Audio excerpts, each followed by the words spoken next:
कि जिन्ने सियासी लोग हैं ना तो उन्होंने पता एक्ट की है, ना बेचारे किसान को पता। एजीटेशन च बैठे हैं, मैनू ये भी डाउट है कि खेती आप करते हैं कि ठेके ते जमीन देते।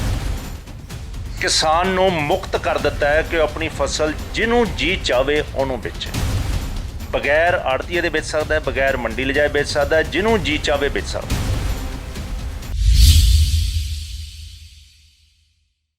जन हितैषी देख रहे दर्शकों का स्वागत है जन जन की बात जन हितैषी के साथ। दोस्तों पिछले कई दिनों तो मुद्दा बड़ा एकदम भड़किया होया पूरे देश दे विच किसानी किसानी किसानी किसानी ते मामला हैगा किसानां दे जिहड़ा एक किसान अधिवेशन लिया गया है, केंद्र सरकार वालों किसानां दे लई एक बिल पास कर दिता गया है जिहदे करके किसान सड़कों ते उतर आए हैं। पूरे पंजाब दे विच, हरियाणा दे विच, महाराष्ट्र दे विच, यूपी दे विच जिथे जिथे भी खेतीबाड़ी होंदी है उत्थे ये जिहड़े किसान सड़कों ते आ गए। रोज़ जिहड़ियां रीलां रोकियां जा रही हैं ते कहा जा रहा है 1 तरीक तो मुहिम होर तेज़ होएगी।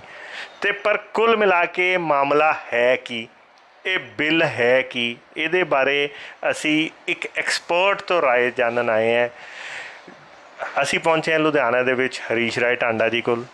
पंजाब हरियाणा हाई कोर्ट दे ਜਿਹੜੇ ਮੈਂਬਰ भी है करंट मौजूदा, इन्हों तो असी इसलिए राय लैन आए हैं। एक कभी बहुत चंगे लैवल पर इन्होंने सियासत भी की है तो ये पर असी इन्हों अज तुहाडे नाल रूबरू कराने तो पहला एक रिक्वेस्ट ये करांगे कि सियासत नूं 2 मिनट साइड पर रख के सानू एक निरपक्ष as a advocate, as a senior advocate, as a Punjab Haryana high court के मैंबर सानू एक राय देन कि ये बिल की है तो कि ये किहदे हक च है। एक्चुअली किसानों के अगेंस्ट है, किसान इदां ही साडे मेहनतकश मजदूर जिहड़ा हैगा वो सड़कों पर है कि वो किते पॉलिटिक्स का शिकार तो नहीं हो रहे। तो आओ जानते हैं, गलबात करते हैं हरीश राय टांडा जी नाल। सत श्री अकाल सर। सत श्री अकाल जी। सर की मामला है सर? मैनू ये महसूस होता है कि जिन्ने सियासी लोग हैं ना तो उन्होंने पता एक्ट की है, ना बेचारे किसान को पता। तो जिहड़े किसान एजीटेशन च बैठे हैं, मैनू ये भी डाउट है कि खेती आप करते हैं कि ठेके ते जमीन देंदे हैं। दरअसल 3 कानून है ये। पहला तो मैं तुहानूं कानूनां बारे दसदा कानून है कि एक तो एसेंशियल कमोडिटीज़ एक्ट दे विच सोध कीता है। वो सोध ये है कि फार्म प्रोड्यूस नूं एसेंशियल कमोडिटी विच लैके फार्मर दे उत्ते बंदिश लाई सी कि वो किसी नूं माल नहीं बेच सकता। वो माल बेचूगा तो बेचूगा सिर्फ मंडियां दे विच ते सरकार नूं। ठीक है। ये तकरीबन सिस्टम 1960 दे पिछले दहाके तो चल रहा है। हुण ये संशोधन करके किसान नूं मुक्त कर दिता है कि अपनी फसल जिन्हों जी चाहे उन्होंने बेचे। दूजा ये एक होर सिस्टम किया है कि यदि स्टॉक करन दे विच कोई रिस्ट्रिक्शन नहीं होगी। पहला रिस्ट्रिक्शन सी 100 बोरी तो उत्ते कोई इहदा स्टॉक नहीं कर सकता सी, जिहड़ा अनाज दा।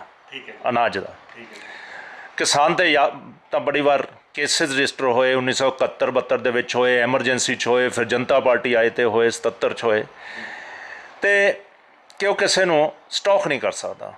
हुण स्टॉक का बंधन भी तोड़ दिता है कि कोई स्टॉक कर सकता है। मतलब जो किसान चाहे कि मैं अपना अनाज नहीं बेचना, मतलब सही रेट नहीं मिल रहा तो होल्ड कर लवे, ना बेचे, वो जमाकरण कर सकता है। तो पर वो उत्ते एक थोड़ा जिहा अंकुश भी लगाया है कि जे किते 100% कीमत च वाधा हो जाता है तो सरकार उस ते जमाखोरी ते फिर रोक ला सकती है। इस तरह जिहड़े पैरिशेबल गुड्स हैं उन्हां दी जे 50% इंक्रीज़ हो जाती है तो उहदे ते भी ला सकती है। तो आपातकालीन हालात दे विच जे मुल्क दे विच लड़ाई हो जाए, बीमारी फैल जाए या कोई होर संगीन हालात हो जान, उह सूरतां दे विच ही केवल रोक लाई जा सकती है। अदरवाइज़ इनू आज़ाद कर दिता। एक कानून तो हैगा ये। ठीक है। हुण दूसरा कानून है। दूसरा कानून ये है कि किसान अपनी फसल मंडी च ले जाए बिना जिन्हों मर्जी बेच सकता। अगे मंडी च बेचन ते बंदिश सी, पर हुण किसान किसे नूं बेच सकता है। ਬਗੈਰ ਆੜਤੀਏ ਦੇ ਵੇਚ ਸਕਦਾ ਹੈ, ਬਗੈਰ ਮੰਡੀ ਲਿਜਾਏ ਵੇਚ ਸਕਦਾ ਹੈ, ਜਿਹਨੂੰ ਜੀ ਚਾਹਵੇ ਵੇਚ ਸਕਦਾ ਹੈ। ਅਤੇ ਜੇ ਉਹ ਵੇਚਦਾ ਕਿਸੇ ਨੂੰ ਤਾਂ ਖਰੀਦਦਾਰ ਹੈ ਜਿਹੜਾ ਉਹਦੇ ਕੋਲ ਇੱਕ ਤਾਂ ਪੈਨ ਕਾਰਡ ਮਸਟ ਹੈ ਜਾਂ ਕੋਈ ਹੋਰ ਅਜਿਹੇ ਡਾਕੂਮੈਂਟ ਜਿਹੜੇ ਸਰਕਾਰ ਆਉਣ ਵਾਲੇ ਸਮੇਂ ਦੇ ਵਿੱਚ ਨਾਮਜ਼ਦ ਕਰੂਗੀ, ਉਹ ਕਾਗਜ਼ਾਤ ਹੋਣ 'ਤੇ ਹੀ ਖਰੀਦ ਸਕਦਾ ਹੈ। ਅਤੇ ਖਰੀਦਣ ਦੀ ਔਨ ਦੀ ਸਪੌਟ ਪੇਮੈਂਟ ਦਊਗਾ ਉਹ। ਜੇ ਕਿਸੇ ਵਿਧੀ ਕਰਕੇ, ਕਿਸੇ ਅੜਚਨ ਕਰਕੇ ਉਹ ਇੱਕਦਮ ਨਹੀਂ ਦਿੱਤੇ ਜਾ ਸਕਦੇ ਤਾਂ ਉਹਨੇ 3 ਦਿਨਾਂ ਦੇ ਵਿੱਚ ਦੇਣਾ ਹੈ। ਪਰ ਇਸ ਸੂਰਤ ਦੇ ਵਿੱਚ ਉਹਨੇ ਦਸਖਤ ਕਰਨੇ ਹੈ ਕਿ ਮੈਂ ਇੰਨਾ ਮਾਲ ਇੰਨੇ ਰੁਪਏ 'ਤੇ ਵਸੂਲ ਕਰ ਲਿਆ ਅਤੇ ਇਹ ਮੇਰੀ ਦੇਣਦਾਰੀ ਹੈ, ਮਤਲਬ ਕਿ ਦੇਣਦਾਰੀ ਕਲੀਅਰਿਟੀ ਹੋਊਗੀ। ਹੁਣ ਇਹਦੇ 'ਚ ਕੀ ਹੈ ਕਿ ਜਿਹੜੀ ਪੱਕੀ ਆੜਤ ਹੈ, ਜਿਹਨੂੰ ਆਪਾਂ ਕਹਿੰਦੇ ਹਾਂ ਕਣਕ, ਝੋਨਾ ਜਾਂ ਹੋਰ ਇਸ ਕਿਸਮ ਦੀਆਂ ਫਸਲ ਹੈ, ਇਹਦੇ 'ਤੇ 4.5% ਮੰਡੀ ਫੀ ਲੱਗਦੀ ਹੈ ਅਤੇ 2.5% ਪੰਜਾਬ ਦੇ ਵਿੱਚ ਆੜਤ ਲੱਗਦੀ ਹੈ। ਤਾਂ 7% ਦਾ ਸਿੱਧਾ ਅਤੇ ਸਿੱਧਾ ਕਿਸਾਨ ਨੂੰ ਫਾਇਦਾ ਹੋ ਸਕਦਾ ਹੈ। ਹੋ ਸਕਦਾ ਇਹਦੇ 'ਚ ਅੱਧਾ ਪਚੱਧਾ ਕਿਸਾਨ ਫਾਇਦਾ ਕਰੇ, ਅੱਧਾ ਪਚੱਧਾ ਖਰੀਦਣ ਵਾਲਾ ਕਰੇ। ਇਹਦੇ 'ਚ ਇਹਨਾਂ ਦੀ ਨੈਗੋਸ਼ੀਏਸ਼ਨ 'ਚ ਹੋ ਸਕਦਾ ਹੈ। ਕਿਸਾਨ ਤਾਂ ਭੋਲਾ ਹੈ, ਕਿਸਾਨ ਤਾਂ ਸਮਝਦਾ ਮੇਰੇ ਉੱਤੇ ਟੈਕਸ ਹੈ ਨਹੀਂ। ਪਰ ਜੇ ਮੰਨ ਲਓ ਕਣਕ 1800 ਰੁਪਏ ਦੀ ਵਿਕਦੀ ਹੈ, ਉਹਦੇ ਉੱਤੇ 7% ਲੱਗ ਜਾਂਦਾ ਹੈ, ਤਾਂ ਮੁੱਲ ਤਾਂ ਕਿਸਾਨ ਦੀ ਫਸਲ 'ਤੇ ਹੀ ਹੋਇਆ।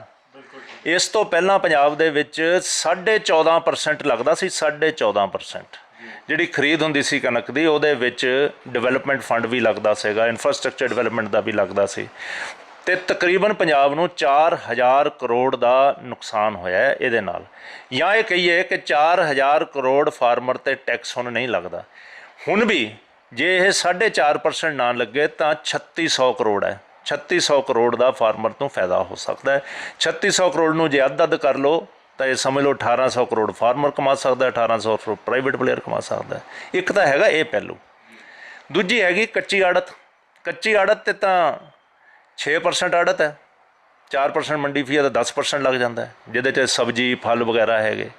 ਹੁਣ ਕਿਸਾਨ ਸਿੱਧਾ ਵੇਚਣ ਦਾ ਸੰਵਿਧਾਨ ਹੈ। ਉਹਦੇ ਵਿੱਚ ਦੂਜਾ ਹੈ ਕਿ ਜੇ ਕਿਸਾਨ ਦੀ ਕਿਸੇ ਵਜ੍ਹਾ ਕਰਕੇ ਝਗੜਾ ਪੈ ਜਾਂਦਾ, ਉਹਦਾ ਸੰਵਿਧਾਨ ਦਰਖਾਸਤ ਜਾਣੀ ਹੈ SDM ਨੂੰ। SDM ਨੇ ਪਹਿਲਾਂ ਤਾਂ ਬਰਾਬਰ ਦੇ ਬੰਦੇ ਲੈਣੇ ਆ ਦੋਨੇ ਧਿਰਾਂ ਤੋਂ, 2-2 ਲੈ ਲਵੇ, 3-3 ਲੈ ਲਵੇ, 4-4 ਲੈ ਲਵੇ। ਉਹਨਾਂ ਨੂੰ ਕਹਿਣਾ ਇਹਦਾ ਬੈਠ ਕੇ ਸੁਲਝਾਓ। 1 ਮਹੀਨੇ ਦਾ ਟਾਈਮ ਦੇਣਾ। ਜੇ ਉਹ ਬੈਠ ਕੇ ਨਹੀਂ ਸੁਲਝਦਾ ਤਾਂ ਫਿਰ ਉਹਨੇ ਆਪਣਾ ਫੈਸਲਾ ਦੇਣਾ। ਉਹਦੇ ਫੈਸਲੇ ਦੇ ਖਿਲਾਫ ਅਪੀਲ ਹੈ। ਇੱਕ ਬੜਾ ਸ਼ੰਕਾ ਹੈ ਲੋਕਾਂ ਨੂੰ ਕਿ ਇਹ ਅਦਾਲਤਾਂ 'ਚੋਂ ਬਾਹਰ ਕੱਢਤਾ, SDM ਤਾਂ ਜੀ ਇਨਫਲੂਐਂਸ 'ਚ ਆ ਜਾਊ। SDM ਇਨਫਲੂਐਂਸ ਕਿਵੇਂ ਆ ਜਾਊ? SDM ਨੇ ਕਾਨੂੰਨ ਦੇ ਤਹਿਤ ਹੀ ਫੈਸਲਾ ਕਰਨਾ ਹੈ। ਅਤੇ ਇਹ ਇੱਕ ਸਰਲ ਅਤੇ ਛੋਟਾ ਸਮਾਂ ਕੰਜ਼ਿਊਮ ਕਰਨ ਵਾਲੀ ਪ੍ਰਣਾਲੀ ਹੈ। ਜੇ ਅਦਾਲਤਾਂ 'ਚ ਜਾਂਦਾ, ਅਦਾਲਤਾਂ 'ਚ ਤਾਂ ਦਾਅਵਾ, ਫਿਰ ਜਵਾਬ ਦਾਅਵਾ, ਫਿਰ ਜਵਾਬੁਲ ਜਵਾਬ, ਫਿਰ ਤਲਕੀਆਂ, ਫਿਰ ਗਵਾਹੀਆਂ, ਅਤੇ ਫਿਰ ਫੈਸਲੇ 2-2 3-3 ਸਾਲ ਲੱਗਦੇ ਹੈ। ਅਤੇ ਕੇਸ ਪੂਰੇ ਹੋਣ ਨੂੰ ਤਾਂ 20-30 ਸਾਲ ਲੱਗ ਜਾਂਦੇ, ਤੁਸੀਂ ਤਾਂ ਜਾਣਦੇ ਹੀ ਹੋ। ਅਤੇ ਜੇ ਛੇਤੀ ਤੋਂ ਛੇਤੀ ਵੀ ਹੋਵੇ 5-6 ਸਾਲ ਤਾਂ ਆਮ ਕੇਸਾਂ ਨੂੰ ਲੱਗ ਜਾਂਦੇ ਆ, ਜੇ 2 ਕੇਸਾਂ ਦੇ ਵਿੱਚ ਵੀ ਤੈਅ ਹੋਣਾ ਹੋਵੇ। ਅਤੇ ਪਰ ਜੇ ਫੈਸਲੇ ਸਾਰੇ ਹੋ ਜਾਂਦੇ ਆ, ਫਿਰ ਰਿਟ ਜੂਰਿਸਡਿਕਸ਼ਨ ਤਾਂ ਫਿਰ ਵੀ ਹੈਗੀ ਹਾਈ ਕੋਰਟ ਦੀ, ਸੁਪਰੀਮ ਕੋਰਟ ਦੀ। ਜੇ ਕੋਈ ਇਲੀਗਲ ਆਰਡਰ ਕਰਦਾ ਹੈ ਤਾਂ ਰਿਟ ਜੂਰਿਸਡਿਕਸ਼ਨ ਤਾਂ ਜਾਣਿਓ ਹੀ ਨਹੀਂ ਹੈ। ਤਾਂ ਇਹ ਕਹਿਣਾ ਕਿ ਸਿਵਲ ਕੋਰਟ ਦਾ ਦਖਲ ਅੰਦਾਜ਼ ਨਹੀਂ, ਇਹ ਵੀ ਇੱਕ ਗਲਤ ਫਹਿਮੀ ਹੈ। ਇੱਕ ਇਹ ਹੈਗਾ ਦੂਜਾ ਕਾਨੂੰਨ। ਹੁਣ ਆ ਜਾਓ ਜੀ ਤੀਜੇ ਕਾਨੂੰਨ 'ਤੇ। ਤੀਜਾ ਕਾਨੂੰਨ ਹੈ ਕਿ ਕੋਈ ਵੀ ਬੰਦਾ ਕਿਸਾਨ ਤੋਂ ਕੰਟਰੈਕਟ ਫਾਰਮਿੰਗ ਕਰਾ ਸਕਦਾ। ਭਾਵ ਉਹਦੇ ਨਾਲ ਪਹਿਲਾਂ ਹੀ ਫੈਸਲਾ ਕਰ ਲਵੇ ਫਸਲ ਬੀਜਣ ਤੋਂ ਪਹਿਲਾਂ ਕਿ ਭਾਈ ਆਹ ਫਸਲ ਬੀਜ ਦੇ, ਤੇਰੀ ਮੈਂ ਇਸ ਰੇਟ 'ਤੇ ਲਊਂਗਾ। ਇਹ ਕਾਨੂੰਨ ਪਹਿਲਾਂ ਵੀ ਆ ਚੁੱਕਾ ਹੈ। ਇਹ UPA ਸਰਕਾਰ ਦੇ ਦੌਰਾਨ ਇਹ ਕਾਨੂੰਨ ਦੇ ਵਿੱਚ ਲਿਆ ਕੇ ਆਲੂ ਦੀ ਖਰੀਦ, ਸੇਬ ਦੀ ਖਰੀਦ ਇਹ ਚੱਲੀ ਹੋਈ ਹੈ ਆਲਰੇਡੀ ਮੁਲਕ ਦੇ ਵਿੱਚ। ਫਲਾਂ ਦੀ ਖਰੀਦ, ਕੇਲੇ ਦੀ ਖਰੀਦ ਇਹ ਚੱਲ ਰਹੀ ਹੈ ਆਲਰੇਡੀ। ਉਸ ਸਮੇਂ ਪੈਪਸੀ ਆਈ ਸੀ ਬੜੇ ਵੱਡੇ ਪੱਧਰ ਦੇ ਉੱਤੇ ਕਿ ਪੈਪਸੀ ਵਾਲੇ ਚਿਪਸ ਬਣਾਉਂਦੇ ਸੀ। ਉਹ ਕਹਿੰਦੇ ਸਾਨੂੰ ਆਲੂ ਚਾਹੀਦੇ ਆ ਸਪੈਸ਼ਲ ਚਿਪਸ ਵਾਲੇ, ਉਹ ਅਸੀਂ ਭਿਜਵਾ ਸਕਦੇ ਹਾਂ। ਅਤੇ ਉਸ ਸਮੇਂ ਦਾ ਸੰਸ਼ੋਧਨ ਆਇਆ ਹੋਇਆ। ਹੁਣ ਇਹਦੇ ਵਿੱਚ ਸਾਰੀ ਚੀਜ਼ ਕਵਰ ਕਰ ਲਈ ਕਿ ਹਰ ਚੀਜ਼, ਪਰ ਇਹਦੇ ਵਿੱਚ ਰੋਕ ਵੀ ਲਾਈ ਹੈ। ਰੋਕ ਇਹ ਲਾਈ ਹੈ ਕਿ ਕੇਵਲ ਅਤੇ ਕੇਵਲ ਇੱਕ ਫਸਲ ਦਾ ਕੰਟਰੈਕਟ ਹੋਊਗਾ। ਜੇ ਉਹ ਫਸਲ ਸਾਲ ਭਰ ਦੀ ਹੈ ਤਾਂ ਸਾਲ ਦਾ ਹੋਊਗਾ, ਪਰ ਕਿਸੇ ਸੂਰਤ ਦੇ ਵਿੱਚ 5 ਸਾਲ ਤੋਂ ਵੱਡਾ ਕੰਟਰੈਕਟ ਨਹੀਂ ਹੋਊਗਾ। 5 ਸਾਲ ਤੁਸੀਂ ਸਮਝ ਸਕਦੇ ਹੋ, ਗੰਨੇ ਦੀ ਫਸਲ ਸਾਲ 1.5 ਸਾਲ ਲੈਂਦੀ ਹੈ, ਕੇਲੇ ਦੀ ਫਸਲ 1.5 ਸਾਲ ਲੈਂਦੀ ਹੈ, ਦੂਜੀਆਂ ਫਸਲਾਂ 6 ਮਹੀਨੇ 'ਚ ਹੁੰਦੀਆਂ। ਅਰਹਰ ਦੀ ਫਸਲ 9 ਮਹੀਨੇ ਤੋਂ ਲੈ ਕੇ 11 ਮਹੀਨੇ ਤੱਕ ਕਰ ਦਿੰਦੀ ਹੈ। ਅਤੇ ਜੇ ਕਿਸੇ ਨੇ ਸਫੇਦੇ ਬਿਜਵਾਉਣੇ ਆ ਅਤੇ ਪੋਪੂਲਰ ਬਿਜਵਾਉਣੇ ਆ ਤਾਂ 5 ਸਾਲ ਤੋਂ ਵੀ ਵੱਡਾ ਹੋ ਸਕਦਾ, ਪਰ ਇੱਕ ਫਸਲ ਤੋਂ ਵੱਧ ਨਹੀਂ ਹੋ ਸਕਦਾ। ਇਸ ਕਾਨੂੰਨ 'ਚ ਇਹ ਰੋਕਥਾਮ ਹੈ। ਇਹ ਰੋਕਥਾਮ ਦੇ ਨਾਲ ਇਸੇ ਤਰ੍ਹਾਂ ਦੀ ਪ੍ਰਣਾਲੀ ਹੈ ਜਿਹੜੀ ਪ੍ਰਣਾਲੀ ਅੱਗੇ ਚੱਲੂਗੀ। ਇੱਕ ਇਹ ਦੋਨੇ ਕਾਨੂੰਨਾਂ ਦੇ ਵਿੱਚ ਇੱਕ ਹੋਰ ਨਵੀਂ ਚੀਜ਼ ਹੈ ਕਿ ਸਰਕਾਰ ਇੱਕ ਇਹੋ ਜਿਹੀ ਏਜੰਸੀ ਬਣਾਊਗੀ ਜਿਹੜੀ ਕਿਸਾਨੀ ਪਦਾਰਥ ਦੇ ਮੁੱਲ ਦਾ ਪਹਿਲਾਂ ਲੋਕਾਂ ਨੂੰ ਸਲਾਹ ਦਊਗੀ ਕਿ ਆਹ ਮੁੱਲ ਇਸ ਸਾਲ ਇਹ ਹੋਣ ਵਾਲੇ ਹੈ, ਆਹ ਮੁੱਲ ਇਹ ਹੋਣ ਵਾਲੇ ਹੈ, ਤਾਂ ਕਿ ਕਿਸਾਨ ਜਿਹੜਾ ਕਈ ਵਾਰ ਭੇੜ ਚਾਲ 'ਚ ਮਾਲ ਬੀਜ ਲੈਂਦਾ, ਜਿਵੇਂ ਕਿ ਐਤਕੀ ਮੱਕੀ ਦਾ ਮੁੱਲ, ਬਿਹਾਰ ਦੀ ਮੱਕੀ ਦਾ ਮੁੱਲ 2200-2300 ਕੁਇੰਟਲ ਤੇ ਵਿਕਦੀ ਰਹੀ ਮੱਕੀ। ਕਿਸਾਨ ਨੇ ਅੰਨਾ ਧੁੰਨ ਆਲੂਆਂ ਦੇ ਬਾਅਦ ਮੱਕੀ ਬੀਜਤੀ। ਆਮ ਤੌਰ ਤੇ ਮੂੰਗੀ ਜ਼ਿਆਦਾ ਬੀਜਦੇ ਹੈ, ਮੂੰਗੀ ਨਹੀਂ ਬੀਜੀ। ਉਹਦੇ ਨਾਲ ਹਾਲਾਤ ਕੀ ਹੋਏ ਕਿ ਮੂੰਗੀ ਤਾਂ ਹੋ ਗਈ 7000 ਦਾ ਭਾਅ ਤੇ ਮੱਕੀ 800 ਨੂੰ ਰੁਲਣ ਲੱਗ ਗਈ, 900 ਨੂੰ। ਤੇ ਪੰਜਾਬ ਦੀ ਮੱਕੀ ਇਸ ਲਈ ਵੀ ਰੁਲਦੀ ਹੈ, ਇਹਦੇ ਵਿੱਚ ਮੋਇਸਚਰ ਬੜਾ ਹੁੰਦਾ, 26-27% ਹੁੰਦਾ। ਇਹਨੂੰ ਵੀ ਸੰਵਿਧਾਨ ਕੀਤਾ ਹੈ ਕਿ ਇੱਕ ਇੰਟੈਲੀਜੈਂਸ ਦੇਣਗੇ ਉਹ ਲੋਕਾਂ ਨੂੰ ਕਿ ਕਿਹੜੀ ਚੀਜ਼ ਬੀਜੀ ਜਾਵੇ, ਕਿਹੜੀ ਨਾ। ਭਾਵ ਇੱਕ ਐਨੂਅਲ ਕੈਲੰਡਰ ਨਿਕਲੂਗਾ ਕਿ ਕਿੰਨੀ ਫਸਲ ਬੀਜੀ ਜਾਣੀ ਚਾਹੀਦੀ ਹੈ ਤੇ ਕਿੰਨੀ ਨਹੀਂ ਬੀਜੀ ਜਾਣੀ ਚਾਹੀਦੀ। ਇਹ ਤਾਂ ਹੈਗੇ ਜੀ 3 ਕਾਨੂੰਨ।